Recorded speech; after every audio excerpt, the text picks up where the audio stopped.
Imagine all the people living life in peace.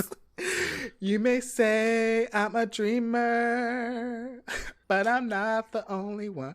Girl, you like this song? Oh, what like song is that? I don't. What song? That's our new national anthem, girl. The LA Times was just talking about how it is time to do away with the slaveholders anthem and to do Lean on Me, Imagine. We just gotta, lift every voice and sing. That's what the NFL is gonna be playing in front of their games.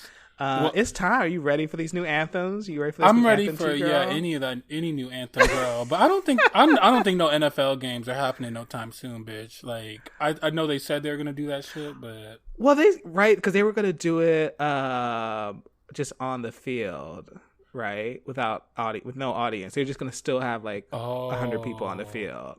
Well, that's what I mean. It wasn't gonna be with real. Yeah, I thought it was just gonna be on the field. But again, a lot of things have been changing real fast. A lot of girls were saying a lot of things, and all of a sudden we've been moving backwards, closing shit down. Things are moving fast. Yeah, they sure are, girl. Let's get into the intro, girl. Welcome to Two Saved Queens. I'm Miss Deveraux, along with the illustrious, engaging, and cunty Miss Malachi. Hey, girl. Hey, girl. Hey. Have you gotten into any entanglements recently, girl? Any entanglements?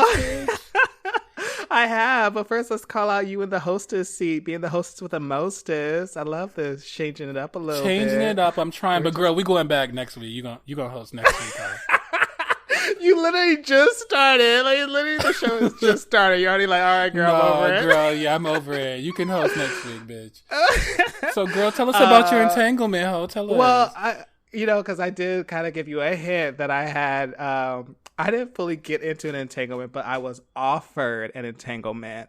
But entanglement. Did you watch it? Did you watch the video? I still didn't watch that shit, girl. I wanted my 12 minutes. I wanted my 12 minutes, girl. They were so valuable to me. I'll be honest with you, girl. It was really only 9. Like, you didn't really... Because, like, in the beginning, they were just they were talking around it, and they got to it. I'm so mad, because the only reason I watched it, because I thought we were going to talk about it on the show.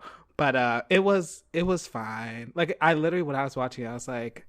I don't need to be here. It's almost like you walk into a room, you see a couple arguing, and you're like, this is not my business. I should walk out. Yeah. Like, that's what it felt like. It wasn't our business. August is petty. She needed to, she was just trying to start some stuff. She came at Miss Keke Palmer on Twitter too about nothing, girl. Fuck that bitch. Like, that's a mess. I hate messy straight men more than I actually feature a messy queen or a messy fish, but I don't know why I have a double standard. I do not like messy straight men. I don't, girl. Well, we're gonna talk about that. Oh, yeah. I think there's probably reasons why, but to go to the entanglement. So I did not, but I almost did. Basically, I just been, since I've been back from my little trip, my little Corona getaway to the desert, I've just been in my studio, swiping because I miss social contact. Yeah. And I matched with someone, like this cute Latinx guy, and we started chatting, and he was like, hey, you want to meet up? And I was like, oh. I was like, we're not going to like text first or Skype. You just ready to meet up? And there was no like, I know it's coronavirus, and like, maybe we could do like a walk 6 feet apart. I was like, what does meet up mean? Like, are you trying to like bang it out? What does that mean? Yeah. He's like, yeah, we could go to a drive-in, like go to a drive-in movie. Oh. Like we're driving our cars separately? Or I just didn't know. I just was confused. And I was really thinking about it, because I was like, girl, it's been a time. I'm going to just say that. It's been a time. But ultimately, right before it, someone sent me an article about how coronavirus is causing blood clots. And I was like, is this dude worth a blood clot? Like, I feel like that's the question you got to ask these days. Yeah. Like, is this, I'm not even talking about the D, like, because, no D's worth. Some D, yeah. But, some D might be worth, but I don't know. It's just a little. Some D might be worth dying. It's a little blood clot, or is it a big one, ho? Because some big D, some big D and a little blood clot, that might be worth it, bitch. Is it a big blood clot or a little blood clot? Is it a big dick or a little dick? That factors all into the equation, girl.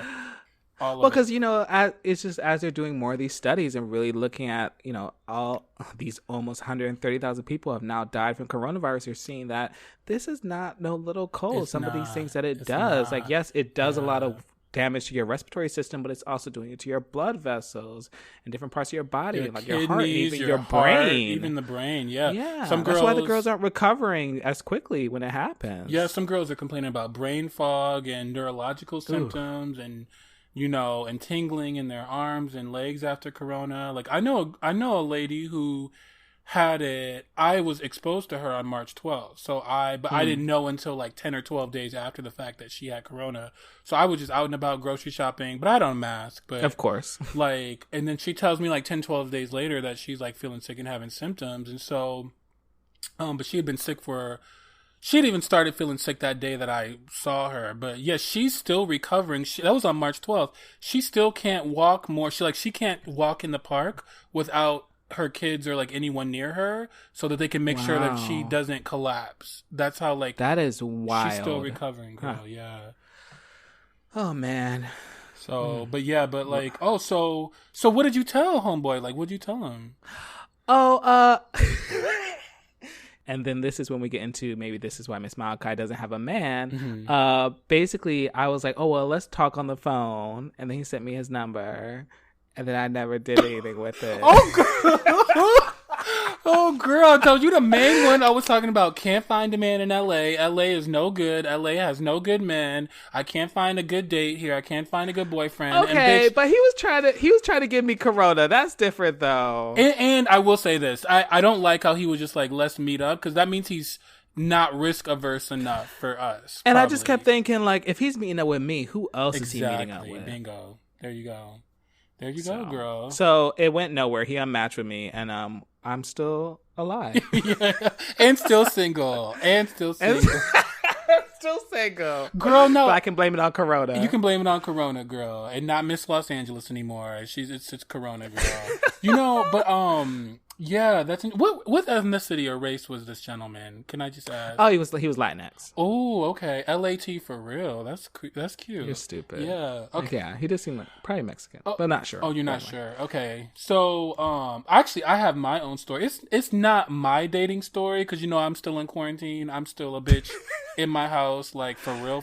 Like you're not trying to catch no blood clots. In fact, I do sometimes go on the apps to scroll through. I was talking to this one black queen in Japan, girl. I don't know how. That's the tea. Is like I thought it'd be like some virtual. That's really why I went on there. It was just like some virtual tea. Like maybe we could do some Zoom calls, not go to like a movie, go on a date. But so you doing some international, some global. Really, I was just like checking up on all my local D on the app and just seeing what they're up to and how safe they're being. Okay. Like all those regulars. No, I'm just kidding. Well, kinda. I'm not really lying. I'm semi-lying. So anyway, but yeah, actually, out of the blue, I get this message. It's on Grindr.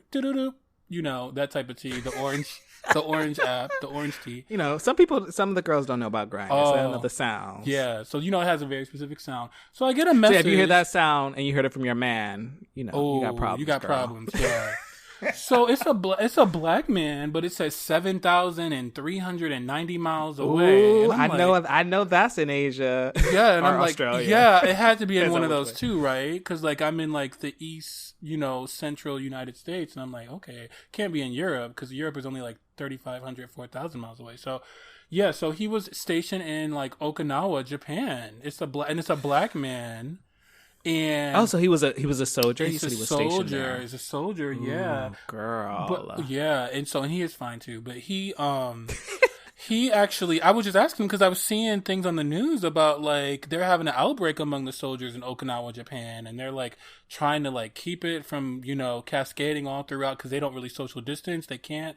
They live in close quarters and everything. How did you know they were specifically having an outbreak in Okinawa? It was just like on CNN, like one day recently. So I literally just messaged him. I'm like, that's a real specific. Okay. I literally messaged him today, like, oh wow, I just heard on the news about your better check on your man, girl. But girl, I don't know how he found me. Why was he looking in Detroit? But he said he was looking for somebody black, so he literally like chose Detroit. because you know, let me find the blackest cities in the country: Philly, Detroit, Atlanta. Chicago, Atlanta, DC, Baltimore. Man, you know, that's funny. Maybe St. Louis a little bit. So yeah, but that isn't even the story I want to tell you about, girl. What? So the story I want to tell you about was this white queen. There's this white queen that we went to college with. Now you don't know this girl because this girl was not out during college, but I knew her. Okay. And I socialized with her, and I knew she was a queen. But I gave her. I knew she was a homo. I just pretended like, oh girl, even though I might have hey girled her first, like a couple times, like on accident. So anyway, she was from my local area. She's from Metro Detroit. This girl was super coin. She went to like one of my rival high schools, and there's not a lot of girls from this area in Detroit who went to our Ivy League esteemed university. So like me and her connected because we met the summer before when they connected the local girls who were going to our school. And then on campus, we tried to, have a standing dinner or lunch appointment like every few weeks or once a month or whatever. And even here, like I ended up going and visiting her house. She lived in the most beautiful house I'd ever seen, ever been in, right? When she came back on one break and I was back here on one like Christmas break or something like that. Anyway, this girl, I've lost contact with this girl, but she is now out and she's dating a friend of one of my friends who you know, but we didn't go to college with, but you know this queen. Anyway. Okay. You know this queen. It's a black queen that you know. Uh-huh. Okay. Uh-huh. So anyway, she tells this black queen, okay, mind you, this is another black queen. I'm a black queen. You're a white queen. You tell this other black queen, oh my God, so Miss Deveraux, well, she uses my government name, of course. She don't know that. So she says, Miss Deveraux, girl, she says she's always posting about the Rona and wearing a mask or whatever. Like, what's her deal? Does she, have any pre-existing conditions or what? Like, how is she, like, she's like, why is she so adamant about, wearing a mask and being safe and quarantining and all that? She's telling this other black queen who's my friend about me. So I'm like, okay, bitch, why don't you dumb white bitch, why don't you just unfollow me on social media or defriend me or unfollow me instead of sitting up here and talking to another black queen about this black queen? Like, I was just so done with that girl. Like, I couldn't believe she had done that. And I've lost touch with her, but like girls, I know there's so many girls who lurk on my pages, Facebook, Instagram, Twitter, who don't comment on shit, but are always commenting to other people about my shit all the time. And I am like, those girls, because they love my entertainment. I'm entertaining to those girls. So you know what? I'm gonna let those girls be fans from afar. What are those girls, like all those Nicki Minaj girls and all those girls, all the hood girls always talking about my haters, my haters, my haters? Those girls are my fans, girl. That's what I realized. So you're gonna keep her. You're not gonna get rid of her. I'm not gonna get rid of that girl. I'm not gonna deprive her of that entertainment. I'm not gonna deprive her of the information too, because these girls actually, I give these girls a lot of, because when I talk about white people all the time on my stuff too, right? I feel like that's teaching the girls a little bit too, and she might be one of those girls. She might be one of those girls. Maybe she's not learning the lot. Cause I feel like any girl who's paying attention would be like, oh, she's probably talking about this because she fucking lives in Detroit where their black community got decimated by Corona. But I don't know. It seems like she's not a girl who's really listening. And she's a New York girl now. She doesn't live in this area anymore. But yeah, I literally have known multiple people who died from Corona. Most of them like in my mom's age group, and her friends, etc., and her friends of friends and relatives of friends. But I know 2 people in their 30s who passed away from Corona in Metro Detroit. Okay? So I'm just saying, like, one was even like just barely 30, like even younger than me, like, and passed away from Corona. And then both of them were young. Both of them were in their early 30s.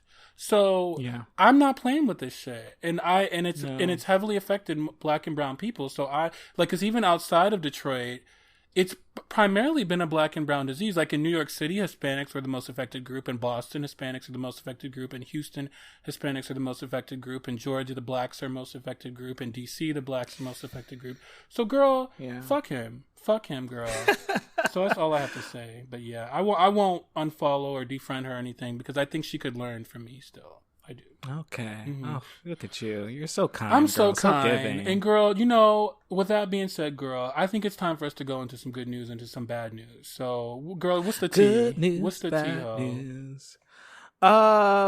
So this is like mixed news, this first one. I mean, we talked a bit about Hong Kong last episode. So and I still haven't had as much time to that because she's moving fast. Like Miss China is. So there's some interesting things where of this big Chinese tech company called Huawei, Huawei, big tech company, big here in the States, big over in the UK. So they have been accused, like they have been like Trump, Miss DJT's punching bag for like, this is China. This is how China going to spy on us is with this company. He might. That girl might be right about them, though. I don't. I don't trust those Chinese tech companies. I got a Chinese phone, so she's really. That's why I'm just not as.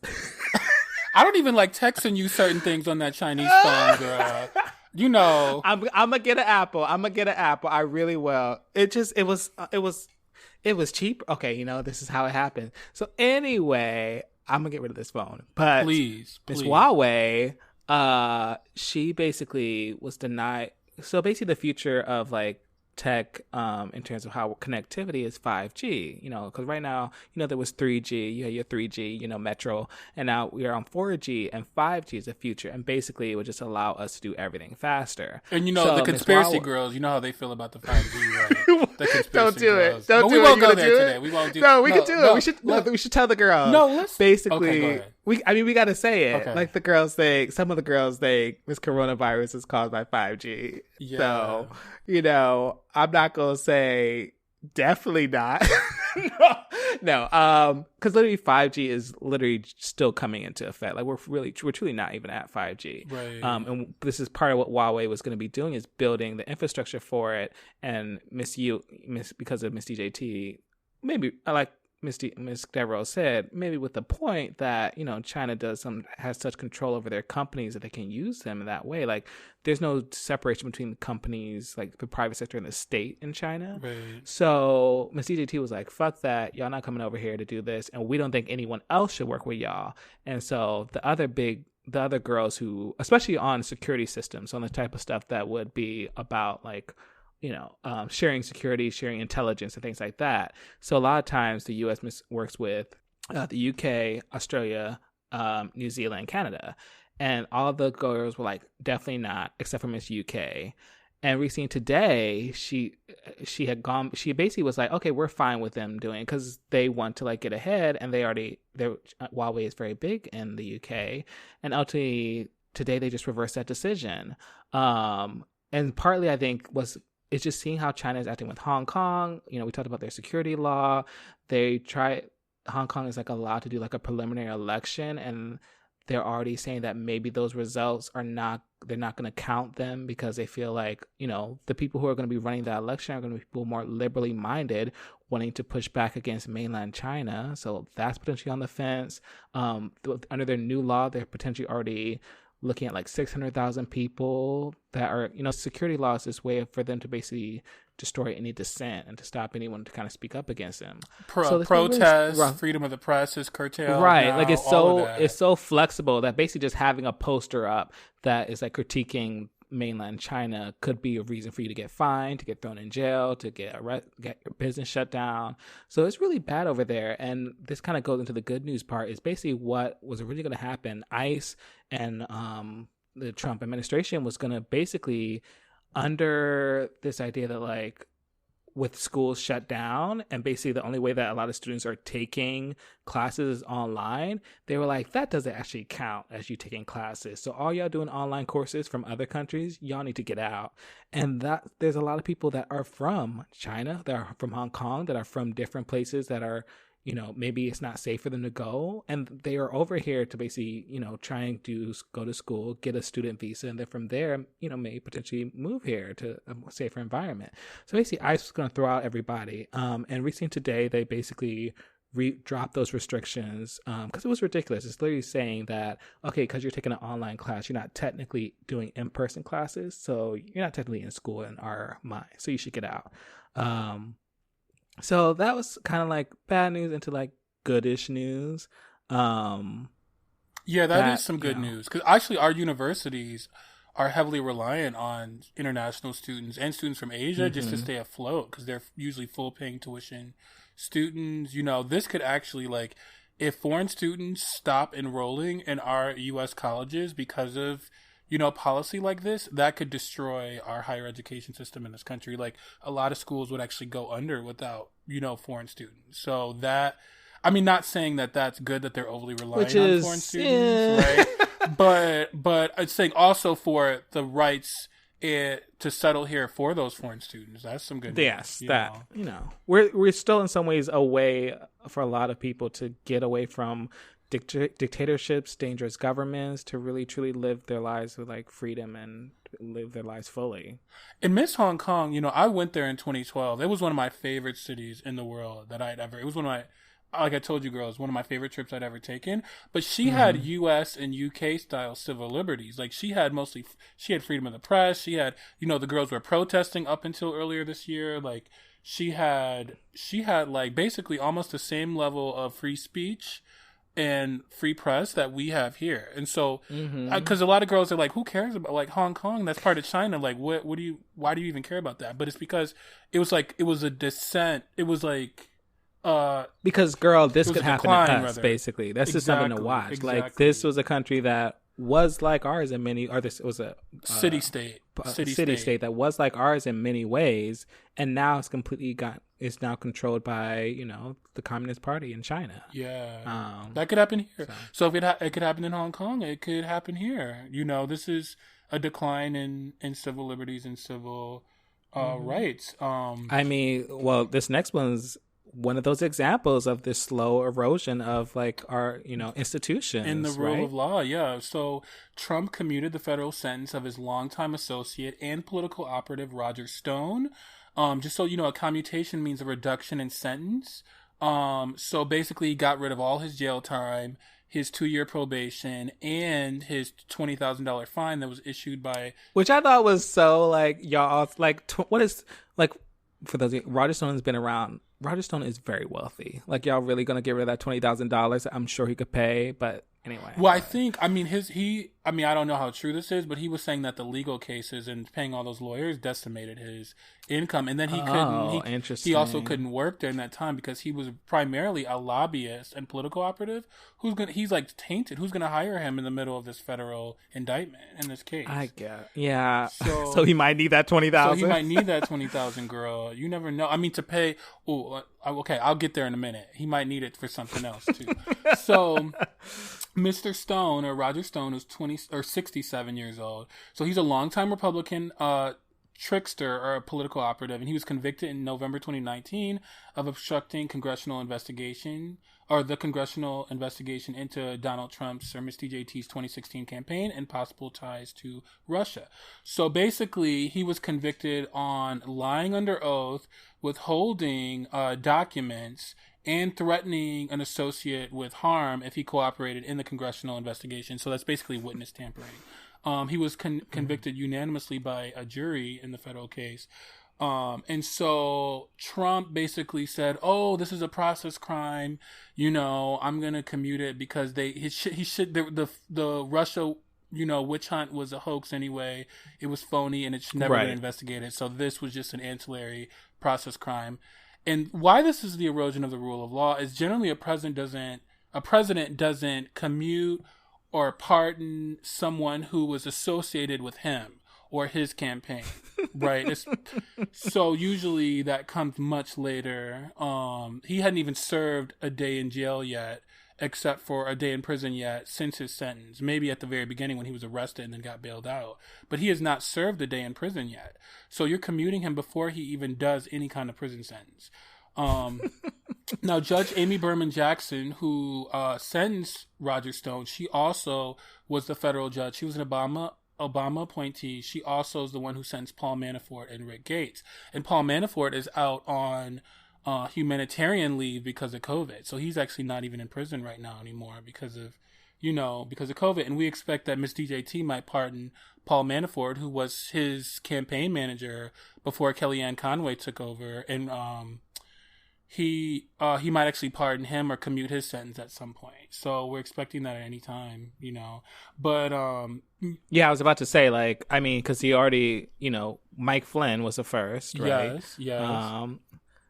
Which the attorney, he had the attorney. Well, technically, Trump didn't have the attorney, but we pretty much know Bill Barr, the U.S. Attorney General, basically does whatever Trump wants. So he dropped the Justice Department's case against Mike Flynn, which when we talked about, like, was it Ernest Sullivan or the federal judge? Yeah, but basically, like, Ernest Sullivan, that's him. Yeah, Mike Flynn basically, like, admitted to improper conversations with a foreign entity. In this case, it was Russia. But sorry. And also, Michael Flynn, too, had dealings with Turkey, like business dealings with Turkey that he didn't put on his disclosure form before he became our national fucking security advisor. So, of course, he's supposed to disclose all foreign entanglements. There's that Jada Pinkett Smith word again. But he's supposed to disclose all foreign entanglements, business and otherwise.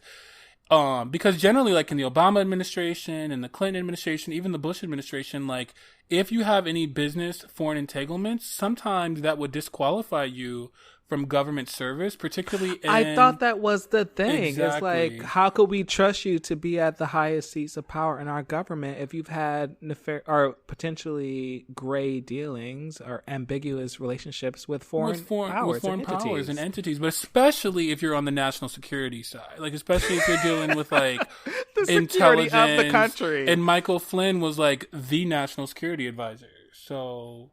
That's some tea, but like Jared and Ivanka have all these foreign business entanglements too, and Trump forced their clearances through because, the feds did not want to give Jared and Ivanka clearances. They considered them to be compromised. So, I mean, even Miss DJT, she would never pass if she wasn't president. She gets a clearance by virtue. She gets the highest clearance by virtue of just being president. But if she wasn't, she would never pass a security clearance. Never. From all her, all that debt she owes Saudi Arabia and China and Russia, and she is not. Yeah. Anyway, but why this is so interesting too is Mitt Romney and Pat Toomey, the senator. So Mitt Romney, the senator from Utah, and Pat Toomey, the Republican senator from Pennsylvania, obviously both Republicans. They chastised Trump about pardoning Roger or commuting Roger Stone's sentence. They called it an abuse of his power. Both of them. And of course, Trump came at them. He went off on them in Twitter and called them rhinos, Republican in name only. And it's so interesting, girl, because I remember back in the days when we were in school, and I remember Miss Pat Toomey, she was a hardcore right-wing Republican. She used to be the head of this organization called the Club for Growth. They're like this anti-tax organization. So she's like a Tea Party type of girl. She's like hardcore economic conservative. And so it's so funny to hear Miss DJT call her a rhino because she actually was running against the sitting Republican senator in Pennsylvania at the time, Arlen Specter, in the Republican primary. She challenged him twice in the Republican primary until she finally became president. But I mean senator from Pennsylvania, yeah. But I mean, for Trump, he is a Republican now. Like, Trump wasn't even always a Republican. Right. Like, the girls forget, he used to be a Democrat or vote more with Democratic policy. So a Republican now is whoever is on Trump's side. Bingo. That's who he views as a Republican. Yeah, and anyone who's not with him is a rhino, even though most of those girls who are like in the Republican are more conservative than him. More Republican in quotes than he is. Rick Wilson and them, those are like real Republicans, so. But I am curious, were you surprised that only two? I mean, at this point, I have no expectations. Like, I was surprised. Well, of course, Mitt would do it because he's trying to gear up for, I don't know. Do you think he's trying to gear up to run for president again in 2024? Yeah. It's possible. I don't see it. You know what I think he sees? You know what I think he sees? I think he's playing a long game. And I think he sees that, like, once Trump is out, what even, like, recent, like, even, like, in a few years from now, recent history is going to dictate that Trump is probably going to be, by historians, by universally considered one of the worst presidents in American history, like the way he ended Corona. And so I think and then the Republicans in a few years, depending on how things go in the next administration, if Miss Joe Biden wins, like, they might run from Trump. They might either run from Trump and try to create a new brand, and he's like already there where they're going to be trying to catch up. So that's what I think he sees, but there's no guarantee of that, of course. Yeah. But if that was the case, there are only two Only 2 out of all the Republicans in the Congress and Senate. Only 2 spoke out, and I think that's why I'm still so over those girls being like, oh, we just need to appeal to them, or we need to find that middle ground. Those girls are in fucking formation. They are in formation because their political fortunes are tied to Trump, though. Like, where's Miss Susan Collins? Where's Miss Susan Collins? The thing is, if she goes against Trump now, she's going to lose the Trump base in Maine. They're not going to vote for her. And then she's going to for sure lose her election. Which, for those of y'all who aren't, Susan Collins was someone who was one of those deciding votes in the impeachment trial, and was kind of basically saying that she thinks all this has kind of taught Trump a lesson, was like basically what you could, distill down why she ended up not voting to impeach him. She just felt like this process itself would kind of remind him or keep him in line. I don't know. She's the quintessential both sides girl, Miss Susan Collins. Both sides girl. She talks out of both sides of her mouth because she voted to also put Brett Kavanaugh on the Supreme Court, and she's supposed to be a pro-choice Republican. And she said, "Oh well, Brett Kavanaugh, he assured me he wouldn't vote against precedent and Roe v. Wade, and he voted against abortion rights in the Louisiana ruling just like a few weeks ago. Like he totally lied to her." Well, I don't even know what conversations they had, but I bet you he didn't. I bet you he didn't lie to her. I bet she was just trying to save face. Like, exactly. I bet they never even had that conversation because she knows if she had voted against Brett Kavanaugh, Trump would have come hardcore after her, like he did. Are there? He did. So other people, so the Maine girls are down for Trump like that. The Maine girls meaning who? Maine. Like in Maine. Like, so no. Maine. Trump lost Maine in 2016. He's probably going to lose it again in 2020. Is my thoughts. But the thing, Maine is a swing state. The thing is, if the Republicans in every state are down for Trump like that, so Republicans, remember, at any given time, are only at the most 35% of the population, maybe 30, like people who are actually like consider themselves Republicans. But if you lose that base of that 30%. Because you go against Trump and he campaigns against you and writes against you on Twitter and you're a Republican senator, even if you're a more moderate girl like Susan Collins, you're going to lose because he's going to tell those girls, do not vote for that girl. Fuck her. He sure will. Me. In those exact words. He fuck that bitch. And the Republicans, and then the Democrats are not going to vote for her. We're trying to change the Senate over, right? And get Mitch McConnell out of there. So we're not voting for her. So she has no lane to go in. She has no base if she goes against Trump. So, do you know a Senate term is 6 years? Oh, I knew that. Yeah, of course, I knew that. Isn't that wild? I mean, of course you knew that, but I didn't realize it was. I thought it was more like 4 or 5. That is so long. Okay, I'm gonna. It's designed. But it's just designed really for that, so that they're less susceptible to public pressure. It was designed like that in the Constitution. But then it's failed. Well, okay, we'll talk about. But that was maybe purposely designed. I don't know. That talk way. About government. Well, it was purposely designed that way because the House of Representatives has that constant only turnover, 2 years. Right? The Senate was supposed to be just the opposite, so that they can vote. It was supposed to be the stable, the enduring with one, public interest in mind, not with just populism and public sentiment in mind, but public interest. Yeah. So that distinction between public interest and public sentiment. Okay, but I want to tell you girls a few more things about Miss Roger Stone because this is a messy girl, right? There's even a documentary, a Netflix documentary called "Get Me Roger Stone" about this queen. I want to watch it. You sent me a clip about it, and I want to watch it now because it looks wild. And she has a tattoo of Richard Nixon on her back. She was a Richard Nixon girl, a Ronald Reagan girl back in the day. She made his sign, like the whole 2 fingers out, arms outstretched. Like he did it both, I think, when he was gonna get arrested. Early on in this, and then he just did it when he got commuted. Yes, the famous Richard Nixon sign when Richard Nixon resigned, I believe it was when he put the 2 fingers up on each hand, I believe. But this is a messy girl. Like if you go back, research that girl, Roger Stone. She's an interesting girl because she's done a lot of dirty tricks, and But I have some concerns about. I have some questions about why I don't think he's as important, or just questions about that. But I want to hear your messy story. Yeah, so the messy story is, girl, so about 2017, 2018, I was in New York, and I matched up with this... Oh my God, girl, you matched with Roger Stone? No. Bitch, you were going for that kind of white man, girl. I got a little more standards than that, but I did match. I'm about to say, girl, I know you used to date some old white men back in the day, girl, but not Roger Stone. Oh, you put me on blast, girl. But I actually did... So I did match with this more mature, seasoned white man on one of the apps, whatever. That was not Roger Stone. That was not Roger Stone. Oh yeah, but he was super fine. Not as old as probably 40 something when I was early. Okay, when I was early 30s, right? Okay.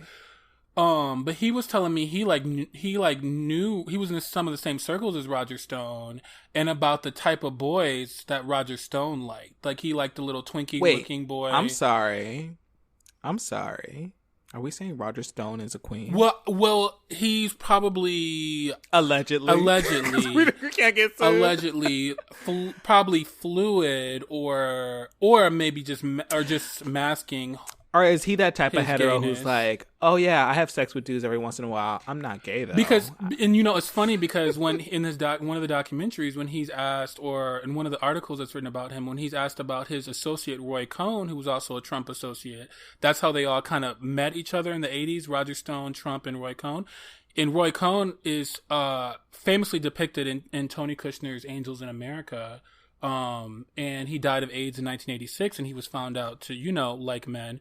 But he said about Roy Cohn, Roy wasn't gay. He was just a man who liked to have sex with men, know. And so the way he processes, being gay identity versus who you have sex with, that might help. There's a lot of straight dudes like he might be that one, but he doesn't come off straight, girl. You see how he dresses? I will say dyes his hair blonde and all of that type of tea, like. But some part of that, like the way he's like just in the style of his hair, just felt like a little homo, just a little bit, like just a dab. I was like, is that cis? It feels cis-like, right? It feels cis-like. In this queen, I didn't actually end up messing around with this. We're saying SIS, not cisgender. Oh yeah, okay, SIS. Just so it's just yeah, but like a sisters in Christ, in gay Christ.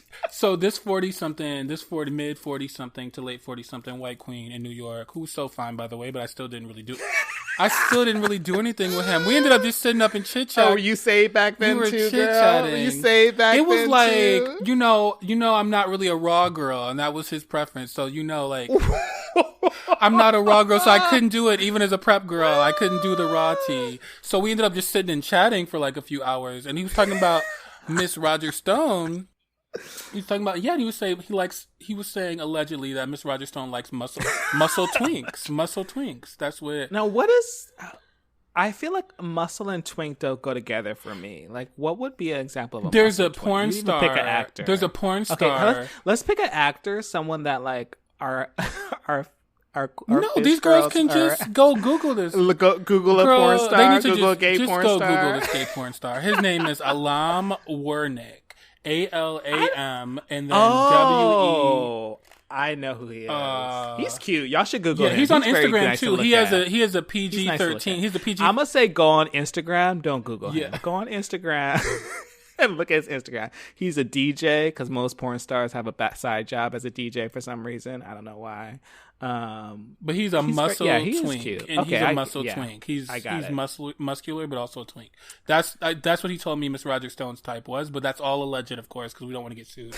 We don't want to get sued here, so all alleged. Anyway, girl. Also in some news. Obviously, coronavirus is close to crossing the 70,000 person a day diagnosis threshold here in the United States. With over 135,000 Americans and now deceased from it. So that is some tea.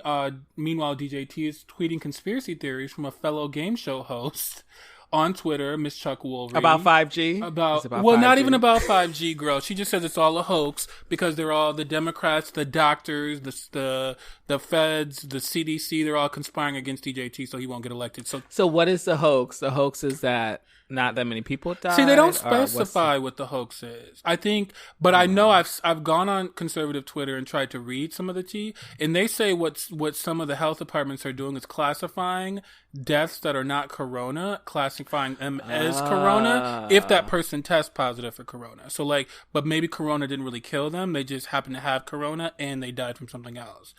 And because I know that a lot of health departments are retrospectively classifying deaths, but that's probably a valid, girl. If you have some form of cancer and you were expected to make it a few more years and all of a sudden you're dead and you had corona probably took that girl out.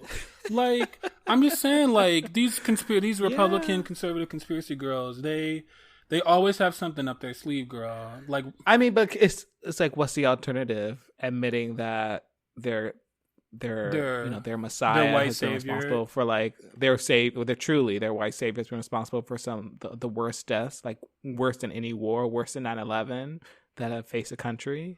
I complete inept handling of it. I truly believe a lot of those white men and stuff would bend over or get on their knees for that girl from Miss TJT. I feel like they love her that much. I feel like they're about that life. But anyway, I in a less vulgar way, I would just say he's their Obama. He's their Obama. He's their hope. He's their change. He's their future. He is the thing that even if he's not going to make their lives better in this moment, just seeing him makes them feel better about themselves. As they are on decline, population-wise, wealth-wise, health-wise, as white people, die at younger ages and all that tea. He's their last hope, basically, I guess. Yeah. But so anyway, Miss California seems like she's shutting back down, right? She is. I mean, I did just talk to a friend today who was at a coffee shop outdoors. Okay. But no, she is. Yeah, Mr. Newsom. They are not exactly saying it's lockdown 2.0, but they are starting to be more restrictive because our rates have been on the rise. Well, indoor restaurants and bars statewide are shut down, right? And then gyms, indoor malls, barbershops, hair salons, movie theaters in LA County and 30 other counties are shut down. So 80% of the population. And I was just about to go work. Is covered by that. I was just about to go work on that fall body, girl. I was just about to get back in that gym. Oh please, you were not going inside a gym. Sorry, that 2021 body. That 2021. You were not going to go inside a gym, girl. Stop lying. Okay, I was not. But I maybe was going to take a Barry's class because they had all these extra procedures they were going to do. Maybe those girls, because girl, my mom is taking kickboxing outside because our gyms are not open here, girl. In Michigan, they never open. So, some of the girls are doing fitness classes outside. I know my mom is for one. Maybe those LA girls, y'all always have all that sun. It seems like they would convert. Yeah, we could find something to do. I could go to the beach. But New York, Miss New York doesn't want y'all girls there. She's saying, she's issuing an emergency health order requiring visitors from high COVID states to provide contact information upon arrival at JFK or LaGuardia, or whatever airport you fly into. And giving them a summons and a $2,000 fine if they fail to quarantine. Okay, so that's some tea. Now, that part, I was confused. The $2,000 fine is... I didn't get... Why would they get the $2,000 Because fine? you didn't quarantine for 14 days. You were supposed to come in... But how do they know? Well, there's a few ways they could know, right? So one is if you, end up at a party and a bunch of girls get corona at the party and they do contact tracing and your name comes up. And they're like, this girl's on our list. She's from Texas, and she is not. She's supposed to be in quarantine. So how was she at this party? $2,000 fine and a summons, girl. That's there's a few ways. I mean, it's not going to be easy to enforce, but it is enforceable in certain ways, right? And Miss TJT, she finally wore a mask this past week to Walter Reed Medical Center in Maryland. She just said, there's a time and place for masks, so this was one of them, right? Finally. Not for those hospitals or factories she was visiting. Exactly, where they had to throw out some of the merchandise because it was considered contaminated by Miss TJT not wearing a mask during her visit. Lord. Lord. Senator Ted Cruz, the Republican from Texas, on the other hand, was filmed or photographed on an American Airlines flight not wearing a mask, right? When American Airlines has been so strict on their policy. So American Airlines says they're now investigating the picture. He claims he was just drinking coffee, but there was no mask in sight. It wasn't like he was holding a mask and ready to put that girl back on when he finished his coffee. So they're investigating, girls. So we'll have to see about that. Meanwhile, the White House is actively running a campaign against Dr. Fauci. White House officials over the weekend were anonymously circulating opposition research on Dr. Fauci, claiming that he's been wrong many times on a number of coronavirus-related issues. And then White House communication staffer Dan Scavino, he's actually one of the ones who has Trump's Twitter password, I think. He posted a meme mocking Dr. Fauci and said he would confront him to his face since the press accused the White House of circulating Oppo research behind his back. Dan Scavino went on Twitter and said, "No, I'm a confront that bitch to her face." And he put a meme on Twitter, and I guess, I don't know, it's some tea. So Dr. Fauci, watch your back, girl. Watch your back. They big mad at her. It's not her fault that everybody's catching the virus. I know. She tried to tell y'all what to do. She did. Poor Dr. Fauci. Poor Dr. Fauci. I bet you Dr. Fauci was so fine back in his day, too. I really believe that. Oh wow! So we're just gonna talk about all the old because I really do because I could just see it. I love will give Italian you that. Too, girl. When they're not super racist because they're racist as fuck usually. Yeah, especially those New York, those East Coast Italians. Well, in Philly, bitch. Oh, in Philly, girl, those Italians would be so racist. Philly, girl, New York. All of them. Yeah. Raining it. But I could see it. There's pictures of him from like.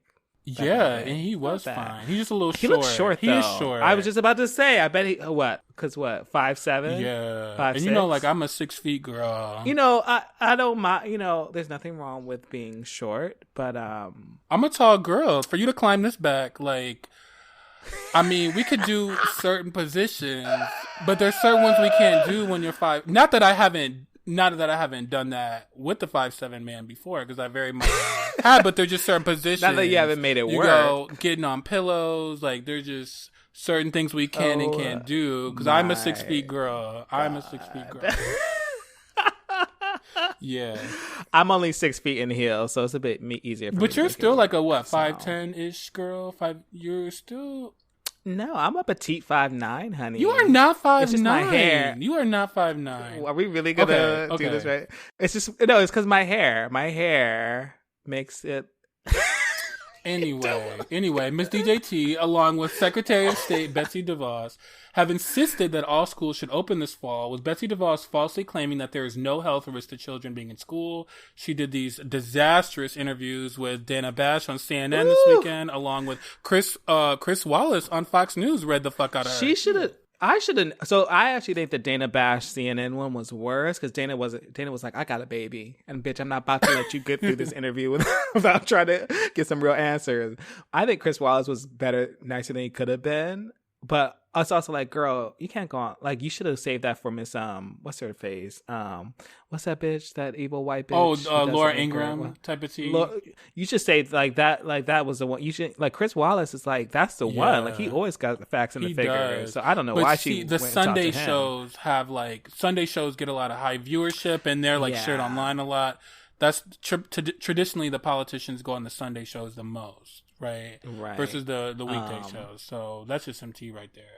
But what were the highlights for me? It was like I'm not the craziest SNL person, but there were just so many moments when I was like, wow, she's really like she's repeating like the schools have to open. The schools have to open. The kids have to be back in school, and especially those poor, disenfranchised. They're falling behind. Like, oh yeah, you're worried about poor, aka urban, inner. You're worried about those kids falling behind, really? Are you with your charter schools? And she's from my state. Miss Betsy DeVos has been lobbying and ruining public schools in my state for a long time. So I knew that girl before she even went to Washington. I knew Miss Betsy DeVos. She has helped decimate our public schools in Michigan while promoting charter schools here, which can be hit or miss, but charter schools have a different funding model. They are not funded as well as public schools are. So really, and charter schools oftentimes are privately managed. There's charter management organizations.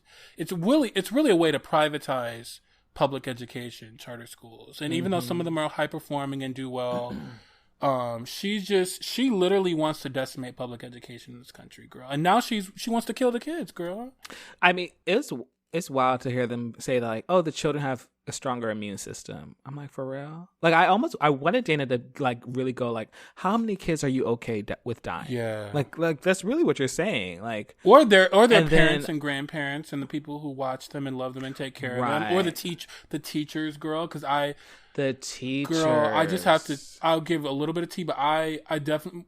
In my business, I do some work with education, and some of the entities that I work with, some educational entities, like particularly teachers. The girl I was telling you about on March 12th who had the corona, she's a teacher, girl. She probably got it at school, like from working in a school environment.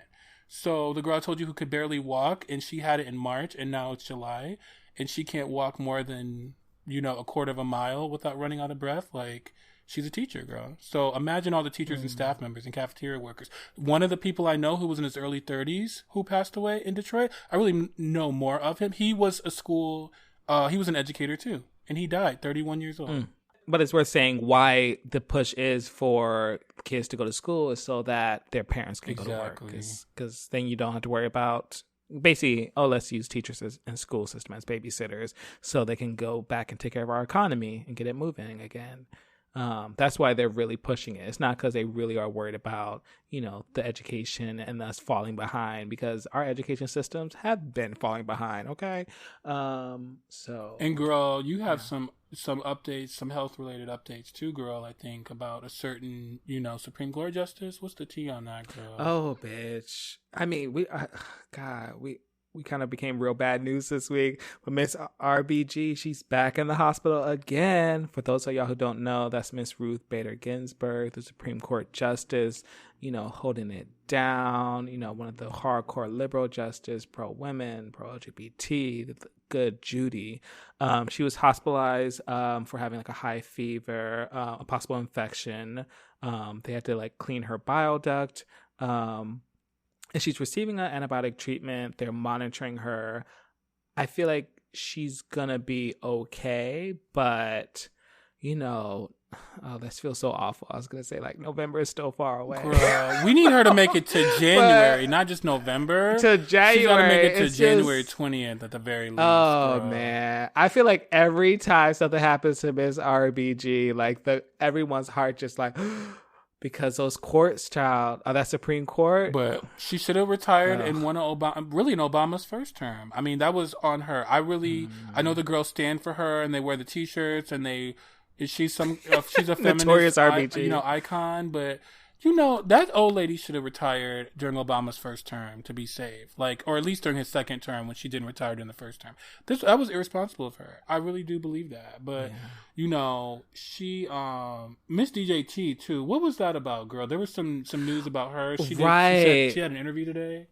And yeah, so Miss DJT was doing this interview on Tuesday, and Miss Catherine Herridge from CBS basically asked her, Black Americans are still dying at the hands of law enforcement. And here goes Miss DJT, so are white people. And basically was like, that's a terrible question to ask. There's more white people, by the way, more white people. And I mean, in some ways, so there's a couple of things about that where it's just like, he's kind of right. Like, technically, there are more white people who do die. There are more white people who are. No, I don't want to say. This. Well, no, there but more, no, like there are more white people who maybe die by the hands of police. Yes, but is a percent of the population. With the race, yes, that's ratio, what it is, right? And that's what I kind of wish she had. Like, in some ways, her just being like, "Oh, why are Black Americans still dying?" Like, yes, we know that, but girl, you can't just throw that at Miss DJT because she's just going to take it literally. Like, I almost would have been like, why are more Black Americans dying when, we only make up so much percentage? Because that's harder for her to answer. 12 to 13%. Because that's always a Republican talk. Like, that's the conservative talking point. That's always how they say police brutality isn't really a thing, because technically white Americans do die at the hands of police. And that, that was that yoga instructor who got killed. I think it was last year, maybe the year before.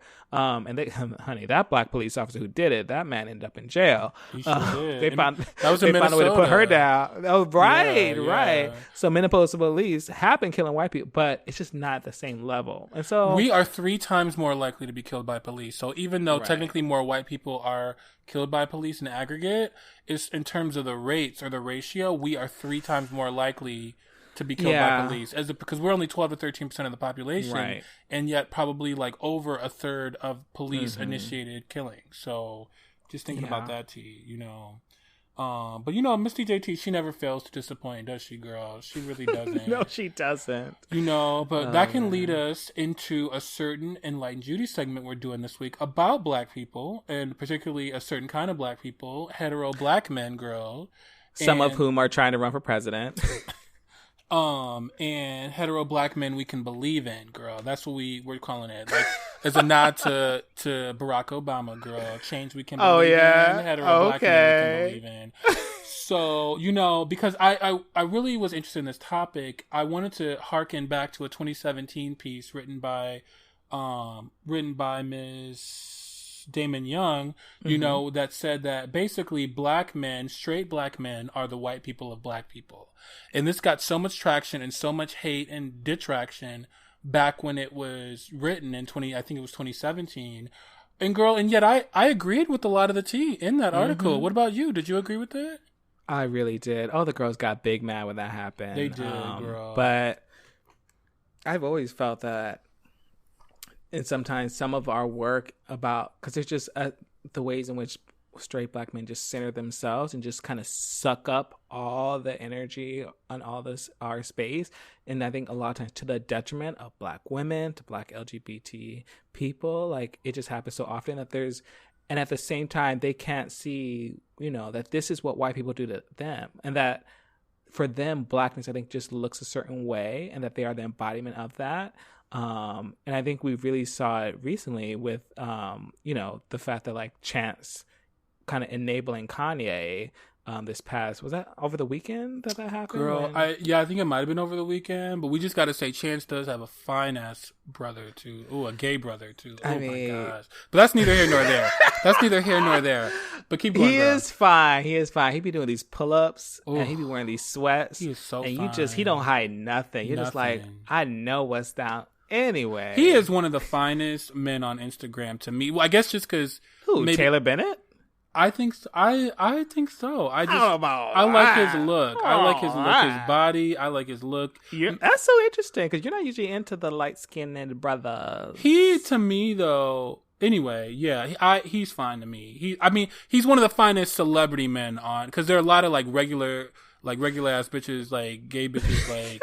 Or just regular hetero men on Instagram who are fine as hell, like finer than most of the celebrities, just like those Instagram models. But he's one of the finest celebrity men, I would say. But keep going, girl. What do you think? I mean, so Kanye. So Kanye had announced his presidency, which, by the way, is after the time that he can even be considered. He hasn't done any paperwork for it, and Chance basically coming out to say that, like, I think we should give him a chance, and really getting into arguments with people about why we should support Kanye. On the one hand, like, not to be shady, but like, Kanye's got some stuff going on. He's like, who's to say where this is coming from? It's out of nowhere. But one, you're kind of not. It's probably a manic episode, because the girl is bipolar. I didn't know it's probably a manic episode. How much proof there, like, definitely, but I think we're pretty sure Kanye deals with some demons. And how to say that, like, this coming out of nowhere, you're kind of enabling that. Beyond the fact that it's like, motherfucker, this man's out here wearing a MAGA hat, out here saying slavery was a choice, and you're not even going to unpack that. You're not going to comment on that. You're going to be like, we should be supporting Kanye over Biden. Like, and then trying to, like, look down on people like, you're just okay with another white man taking, like, kind of giving that whole kind of talking down to, when it's like, bitch, we don't like Biden either, but we don't want fucking another 4 years of fucking Trump, who, by the way, is who Kanye has been supporting. Like, what the fuck are you even talking about? That shit made me so angry.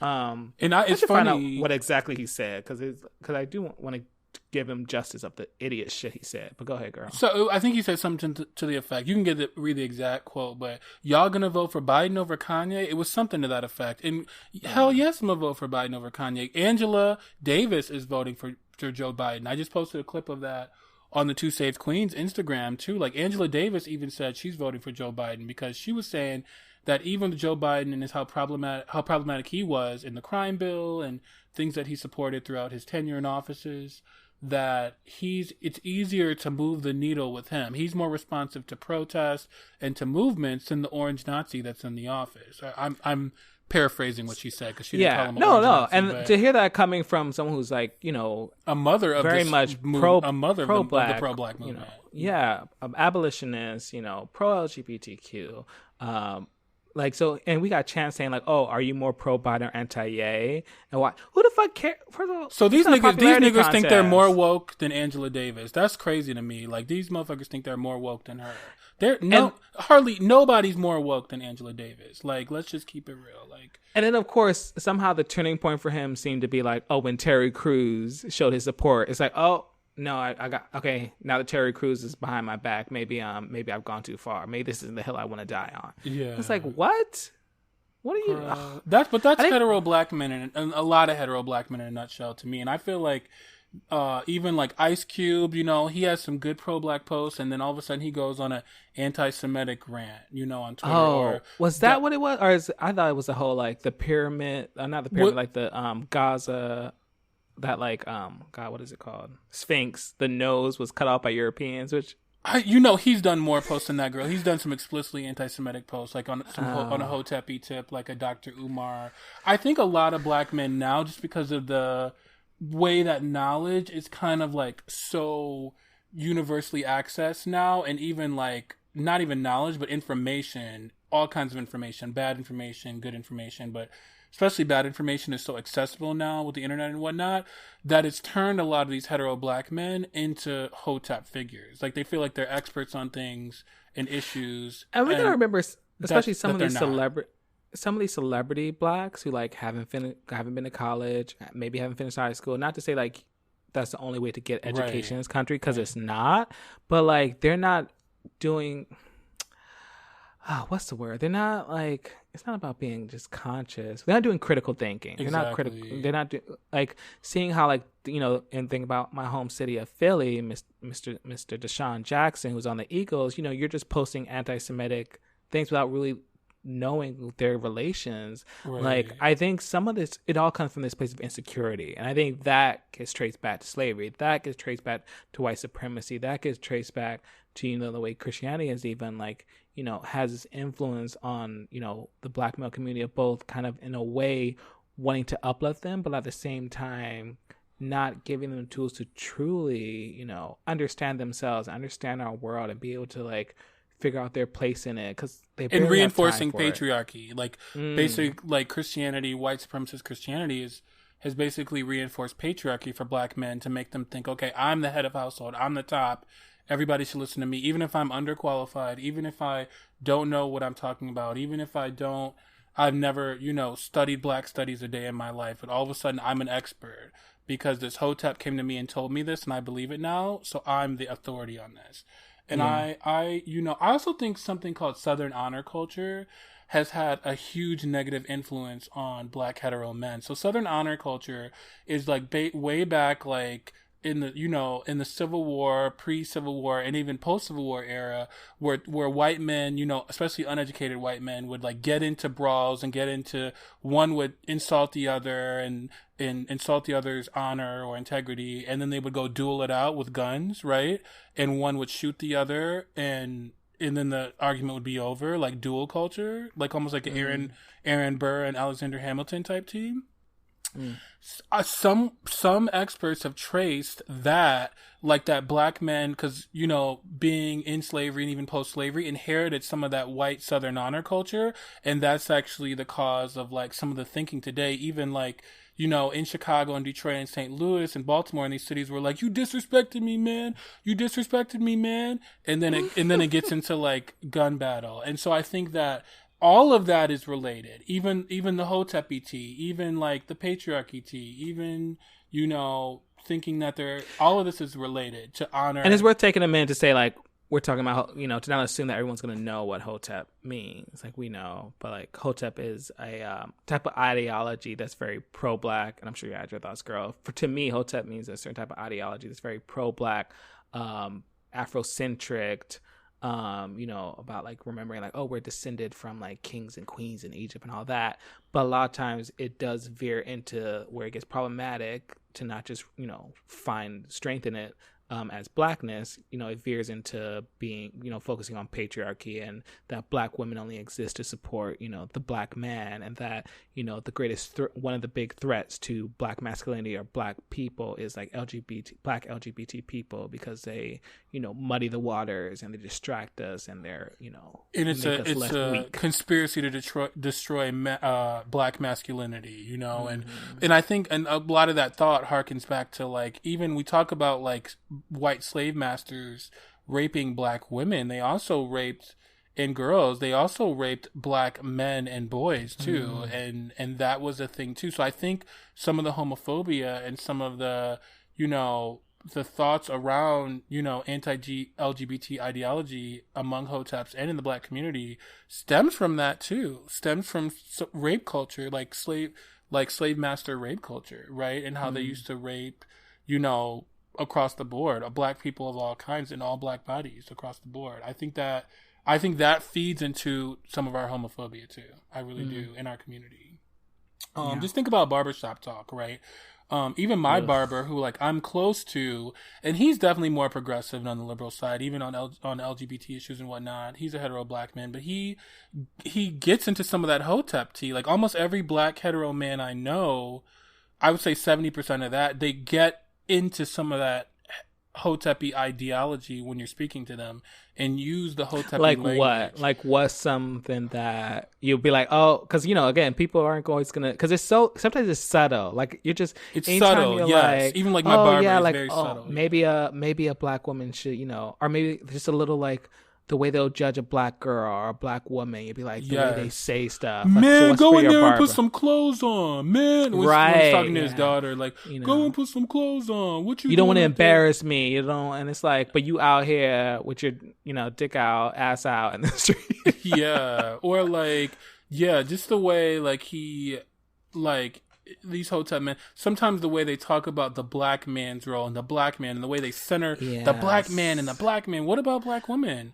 What about black children? What's the great, it's the destruction of the black man. Like, that's the reason why black families are falling apart, because we don't have enough black men in them. Like, that, anything that just completely focuses on how black men make or break black families and black relationships, that is the kind of Hotep ideology for me. I totally agree, because they center the black man and all their talk about disenfranchisement or just like suffering or what's the word I'm looking for, like persecution. It's always the black man, the black man, the black man. What about all that the black woman has to deal with?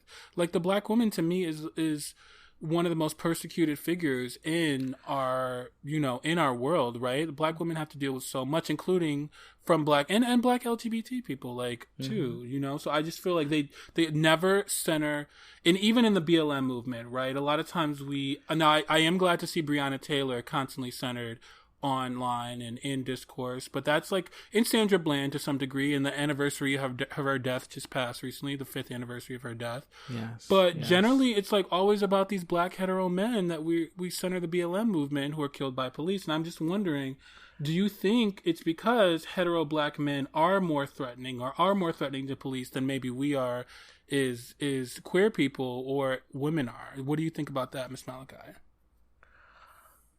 Oh, like why it gets centered? Why black? What? Yeah, like why black hetero men get centered in Black Lives Matter movement? I don't, because in some ways, what happens to black men, I think, like with Sandra Bland, like with Breonna Taylor, those things do happen to black women. And we can find, I bet if we really looked at it, and I think there was a TED Talk about it, there are just as many cases of things that happen to black women as black men.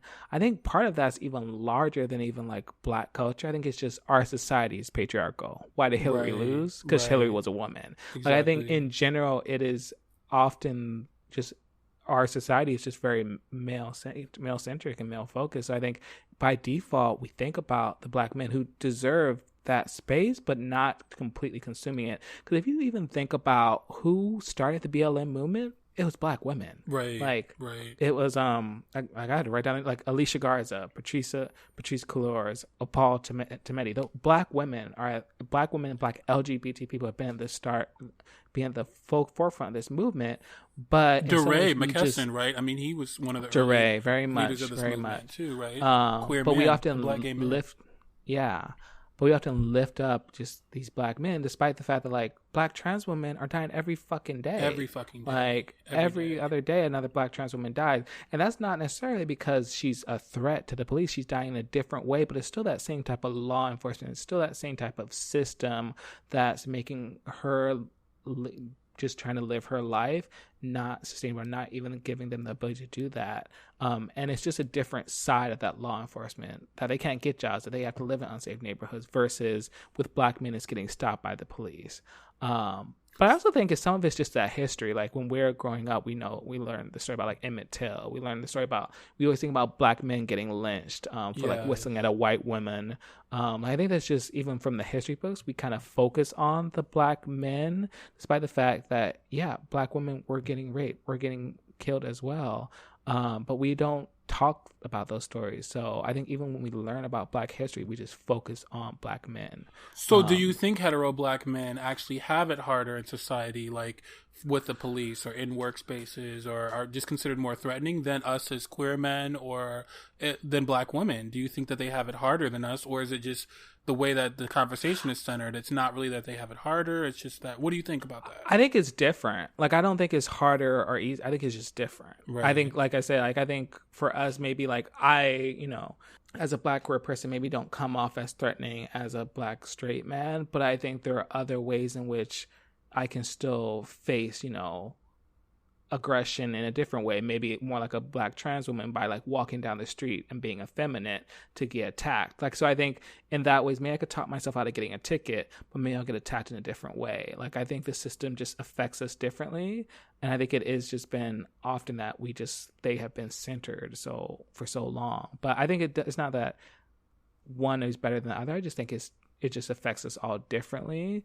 And I think we just often forget that in some ways, I think there's even a case to be made that, especially for Black women and for Black LGBT people, we have to fight two battles. Because for Black straight men, it's that same thing for like, walk with me here. It's the same thing for me as like with white gay men, weirdly enough. I'm about to write I'm about to get another like piece that's going to make people upset. But like, for me, there's that one thing that's keeping you from the baseline. For Black straight men, it's being Black. For white gay men, it's being gay. But for us, like, for me being Black LGBT, I have to fight on two fronts. For a Black woman, she has to both fight, with the default white women being Black, and she has to fight with the Black community being a woman. And I think that is different. Like, I don't think Black straight men have those dual battles or those multiple battles fronts that they have to face in the same way that our communities do. And I've heard the argument made, even without even regard to the police, but even like being hired in for certain jobs or in a corporate space, that places are more likely to hire Black gay men or Black queer men or Black women over Black hetero men. But it's interesting. I worked in a corporate space for a few years, and really I remember like me as a Black queer man, feeling very isolated in this very white corporate space. And there was like one Black woman in this space, and she and I used to kind of commiserate a little bit. She was much more senior than me, but she felt more socially isolated in that space. And the Black hetero men used to hang out with those Black or those white straight men, and they would talk about sports, and they would go have lunch together. And I was like more isolated until this gay white man came a year later, and we were working in the same group. But it was just like, I actually felt the opposite, where I thought Black straight men in a corporate sphere, once they actually get there, like, have it much easier,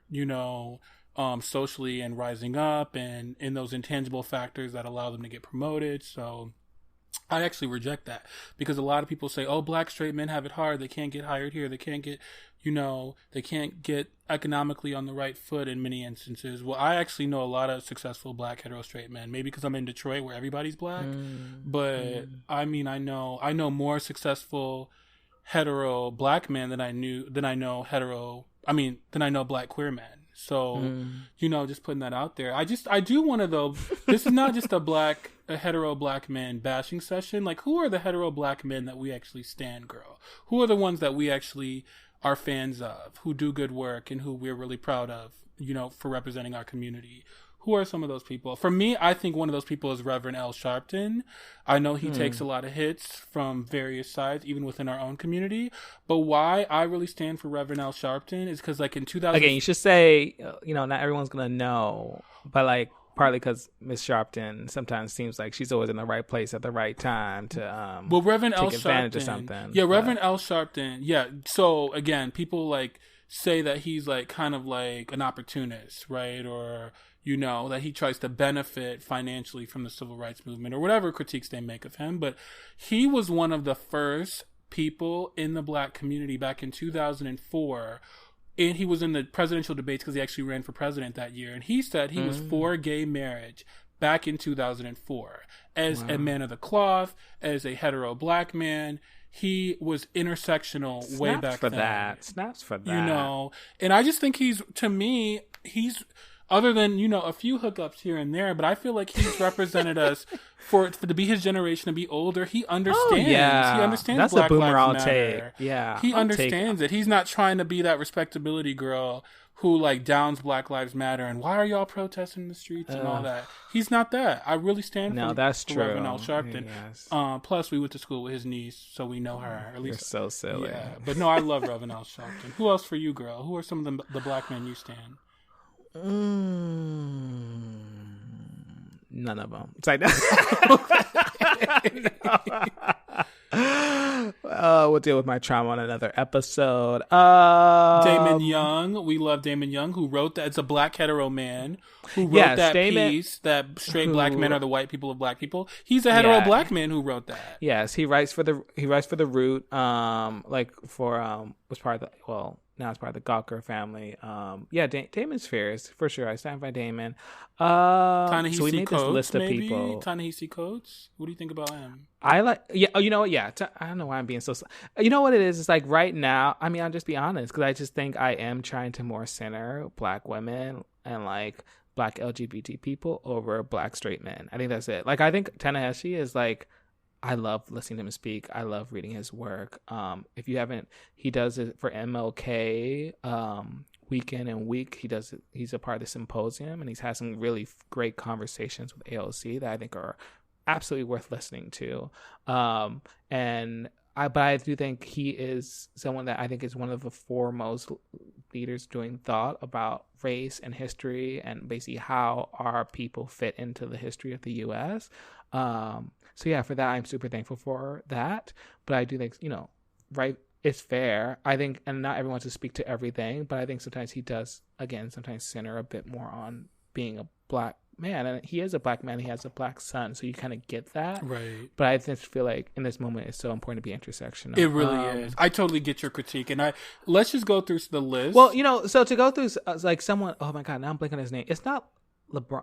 Well, I know you put LeBron James on this list, but who's the one who's got Dwayne Wade? Dwayne Wade. Yes. I'm repping for Dwayne Wade. Yes. You got a trans daughter. You got, like I just love that, and I love that like he's like wearing skirts, like doing things to make her son, messing up all types of making her his daughter. Wow, I switched that out. I was like her son, his daughter feel more comfortable. Like Dwayne Wade. I'm repping hard for him, and he's a little, and I'm very proud of him because he was somewhat of a problematic figure prior. Like doesn't have a good history of how he treats, his romantic partners.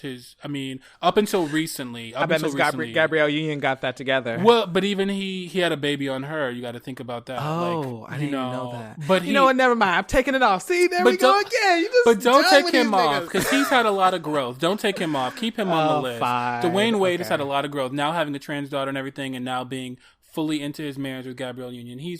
So the other people we had on our list, of course, President Barack Obama is a girl dad. And of course he has some problematic pieces, right? But Obama, I was trying to explain to someone who was like it was someone in another country who was not understanding why so many black Southern people would vote for Biden, and trying to explain that like just the fact that he got a little bit of that Obama touch, like essentially, I feel like if you're not black and a black American, you truly can't really understand what Obama means to us.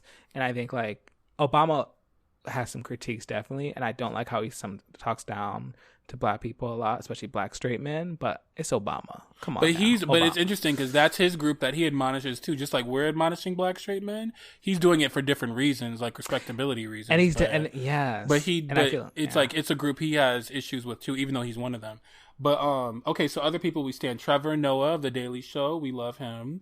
Garland Gilchrist, my lieutenant governor here in Michigan. I know him personally. He is one of the most honorable people I've ever met in my life. Politician-wise, even non-politician. Like, he has so much integrity. I love my lieutenant governor, Garland Gilchrist, who serves our illustrious female governor, Gretchen Whitmer, Big Gretch. Tristan Walker of the Walker and Company, who was, his company were shaving, of male personal grooming, was acquired by Procter & Gamble. We stand for him. LeBron James, I mean, he does a lot of philanthropic work. He definitely centers male and men, of course, too. But but he actually does a lot of great work. So we stand for LeBron James. Colin Kaepernick, he's a non-voter, so that's one thing that I have an issue with.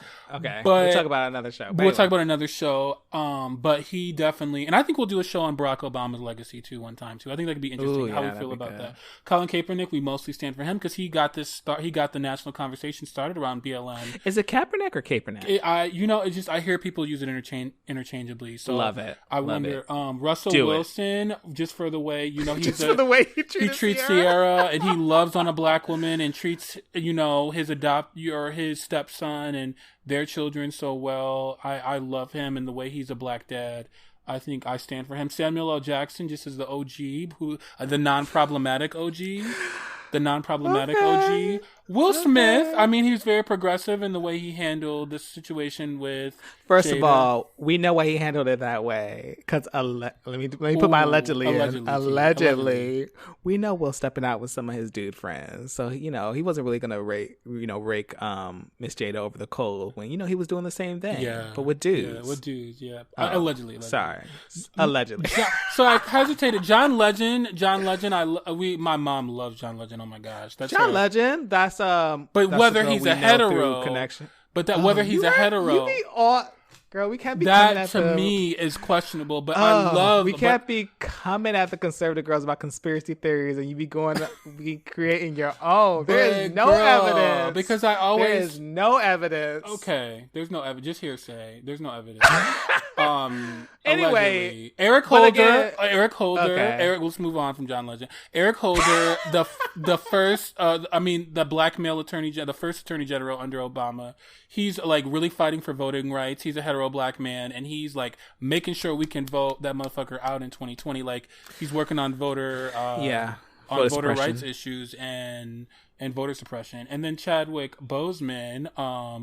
Now, why'd you put Chadwick on here and not because he is a king? Wakanda Forever. Yeah, that's my king. He's my king. Oh, yeah. That is my king. Yeah. When they say, "Is that I thought you were a Michael B. Jordan." Oh no, it was Cameron who was a Michael B. Jordan stan. And Michael B. Jordan is handsome. He is, but Chadwick Boseman. I always take Chadwick. He's a better actor. I trust Chadwick over Michael B. Jordan. There's something I don't trust about Michael B. Jordan. He seems like he stands, and that might be my hearsay. There's something. I just think something in my spirit. He's probably like mostly dating white women. Like that's just probably what his tea is to me. Ooh, all right. Moving on.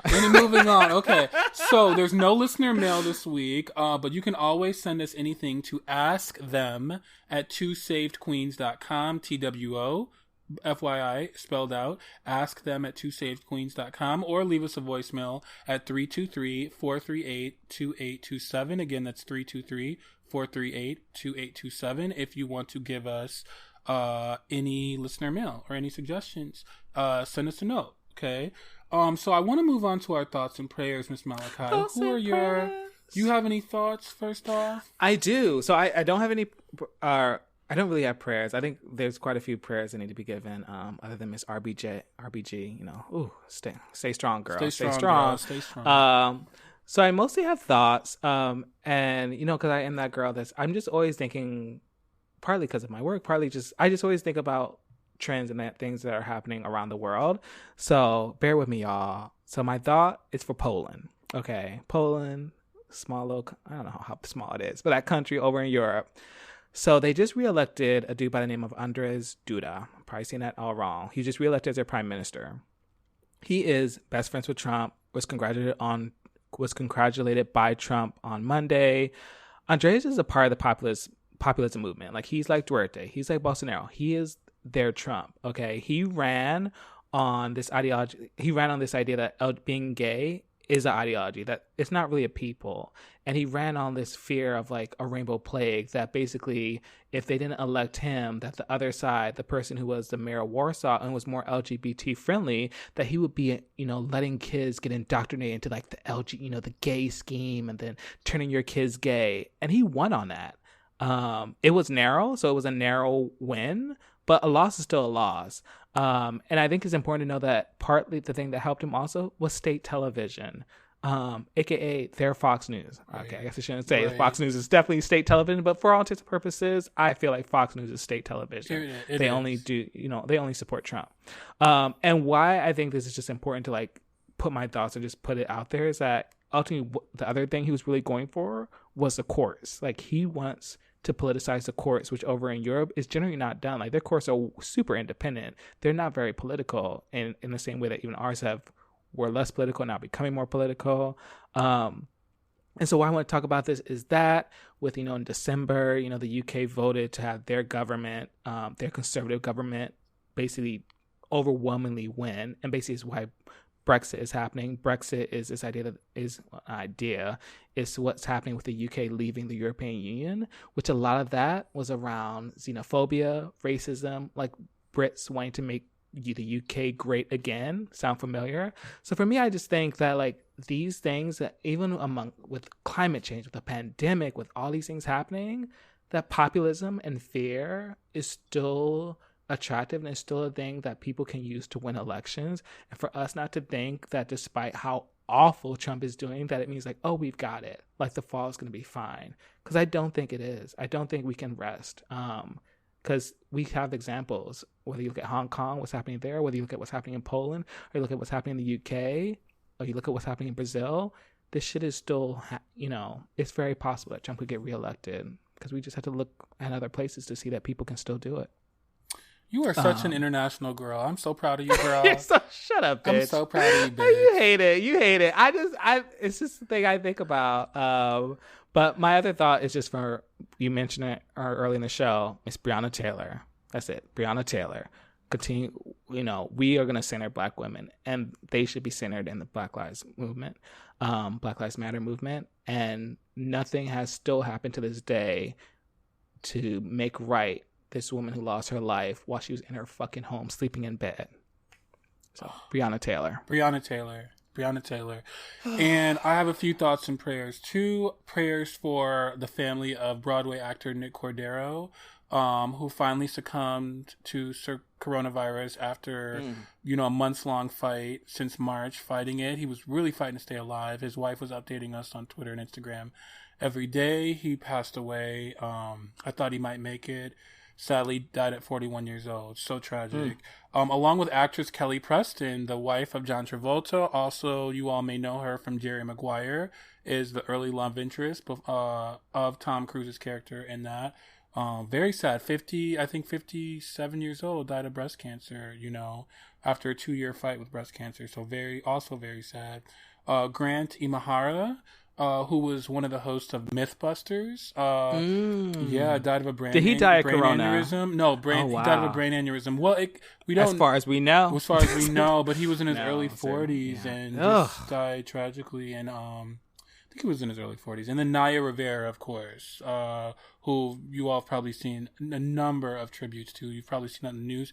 Tragic, died probably saving her 4-year-old son first and getting him back on the boat, but not having enough strength to rescue herself from drowning at 33 years old. Goodness. Especially tragic. So I've seen some beautiful tributes to her on social media. I put one up on our Instagram page, but we rest in peace, Naya Rivera. She's the 3rd person from the Glee cast to pass away. Glee girls. Yeah, Corey Monteith passed away, I think, 7 years ago at age 31, and Mark Salling, a problematic figure who was indicted on, child pornography charges, but nonetheless took his own life. So the 3rd person to die from that cast, some girls, I know a girl who thinks that show was cursed, and I hope that's not the case, because but yeah, 3 people from that show haven't passed away. So no, the Naya stuff is real. It's super sad. Saving her son, and he witnessed it. Her 4-year-old son recounted what happened to the police, or to the rescue. So just he's 4, and so he's on the cusp of, will he remember that exact scene when he's 10 and 11 and 12 and 20 and 30 and 40? Like, I hope not, but he may remember it. I hope not. That is just terrible. But that's our show for today. Please follow us on social media, on Twitter, Instagram at 2 Saved Queens, spelled out TWO at 2 Saved Queens, and on Facebook. We're actually on Facebook too. We don't get a whole lot of traction there, but follow us nonetheless. And Fuck Mark Zuckerberg. Don't forget to rate us and review us on your preferred podcast platform, whether it's Apple Podcasts or Spotify. Please rate us and review us. Give us, whatever you think we deserve. Hint, hint, 5 stars. And with that, we will see you next week. Miss Malachi, do you have a final word you want to leave the children, girl? Wear those masks. Wear those condoms. Take that PrEP. And also just, take care of yourselves. Yes. Amen. Take care, y'all. All right. Bye, girls.